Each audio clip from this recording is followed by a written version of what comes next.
La parole est à Laurence.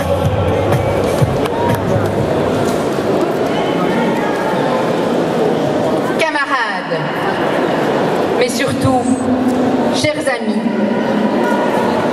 en ce 1er mai 2014, une nouvelle fois, j'ai le plaisir et le privilège de m'adresser à vous. Nombreux sont celles et ceux qui me connaissent. Certes, je ne ménage pas. J'ai un franc-parler qui peut parfois agacer, mais j'aime le vrai. Je suis une femme engagée, loyale, j'ai des valeurs et je les défends. Vous le savez, tous les partis tentent de s'accaparer le 1er mai, date historique et véritable symbole de la lutte pour les droits des travailleurs. Si le PS n'a pas la prétention d'être le seul parti qui défend les travailleurs, il est assurément celui qui les défend depuis le plus longtemps et avec le plus d'acharnement. C'est aussi le parti qui, le plus régulièrement, a répondu présent quand il s'est agi de prendre ses responsabilités. Et c'est donc naturellement aussi le parti qui subit le plus les lourdes critiques quand les choses ne se passent pas bien. Alors, un bon 1er mai.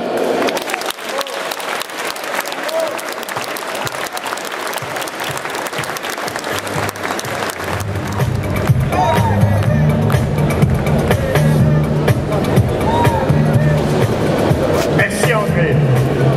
Cher Dominique, chère Laurence, cher Jean-Pascal, chers amis, chers camarades, le 1er mai a été et est toujours synonyme de lutte solidaire, de combat commun pour le bien-être de tous, dans une société où la justice sociale est l'objectif primordial. Ce 1er mai 2014 revêt un caractère particulier, puisque dans 25 jours, nous sommes amenés à exercer notre droit citoyen, qui relève plus pour moi d'une obligation citoyenne que d'un droit. Point n'est besoin de rappeler l'importance de ces élections, dont les enjeux sont particulièrement complexes et cruciaux. Les résultats auront des conséquences politiques fondamentales sur de nombreuses matières, en lien direct avec votre quotidien. L'emploi, l'enseignement, la mobilité, le logement, le service aux familles et bien sûr la santé. Pour la mutualité socialiste qui représente plus de 3 200 000 affiliés, les défis socio-économiques sont essentiels.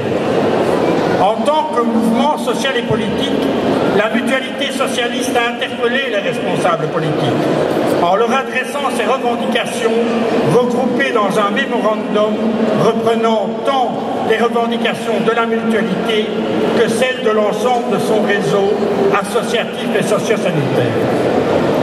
À la veille de ces élections, la mutualité socialiste a souhaité rappeler une évidence. Nous sommes bien plus qu'un organisme de paiement. Nous sommes aussi une grande organisation sociale présente tout au long de la vie de nos affiliés et porteuse de revendications et de propositions de changement pour rendre les soins et les services accessibles à tous en tenant compte de l'évolution de notre société. Tout le monde s'accordera sur le fait que chaque élection est importante. Mais tout le monde reconnaîtra qu'on se trouve sans doute plus encore que d'habitude dans un de ces momentum, comme il est à la mode de dire, qui font qu'après pourrait ne plus être la même chose qu'avant. Il y a cette question institutionnelle qui sera ou ne sera pas, selon que ceux qui seront autour de la table des différentes négociations pour la formation des gouvernements seront des apprentis sorciers prêts à n'importe quelle aventure ou des personnalités politiques responsables, soucieuses de l'intérêt général d'un pays qui est est le nôtre et que la population ne veut pas voir disloquer, quoi qu'en pensent certains va-t-en guerre, qui ont fait de l'institutionnel leur core business ou leur épouvantail. Mais là n'est pas mon propos, camarades. Camarades, l'enjeu principal des élections du 25 mai, c'est le choix de société que nous souhaitons faire.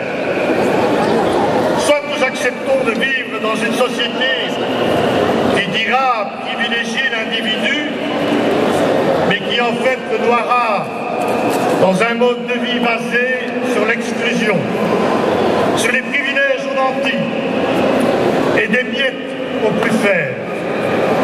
Une société qui lèvera le concept de responsabilité en l'assimilant à que chacun se débrouille comme il peut, que le meilleur gagne et malheur aux vaincus.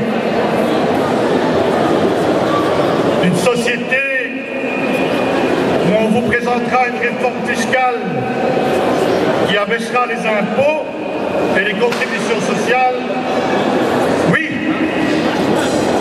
mais à raison de quelques peanuts pour les allocataires sociaux, pour les bas revenus, et qui apportera en réalité et surtout des gains importants pour ceux qui n'en ont déjà plus besoin. Si c'est ce modèle de société que nous voulons, alors résignons-nous. Disputons-nous entre nous, laissons gagner la droite, une droite libérale qui se présente aujourd'hui comme défenseur des gens qui travaillent, qui ose s'accaparer notre fête, celle des socialistes, alors que ces libéraux et tous ceux qui s'en rapprochent ne sont que les valets du capitalisme. La société que nous voulons suppose un certain nombre de politiques. J'en ai plaqué deux qui figurent au nombre des priorités de la FGTB. Des politiques qui doivent être menées à tous les niveaux et à commencer au niveau européen. Un niveau dont on ne mesure pas suffisamment à quel point il influence notre vie de tous les jours. Moi qui suis pour la FGTB le porte-parole dans le secteur de la construction, je peux vous dire que tous les jours je mesure à quel point le dumping social organisé par l'Europe, parce qu'elle est permissive et parce qu'elle privilégie les intérêts capitalistes et les intérêts financiers au détriment de la protection sociale et des conditions du travail. La première de ces politiques concerne la justice fiscale. Il faut en effet une réforme fiscale. Pas une réforme qui rendra les riches plus riches et qui laissera des miettes aux autres. Non. Une réforme fiscale qui permettra de diminuer l'impôt sur les revenus du travail, parce qu'elle aura mis à contribution les revenus du capital et les revenus de l'immobilier. La seconde priorité que je souhaite mettre en avant concerne la relance économique. Des politiques d'austérité à tout craint qui ont montré leur inefficacité. En Grèce, en Italie, en Espagne, au Portugal, on n'a fait que renforcer l'austérité de mesure en mesure. Ces pays n'ont fait que régresser. Écoutez Bruno Coleman, écoutez Paul de Gaulle. On ne peut pas dire que ce sont les suppôts de la gauche radicale.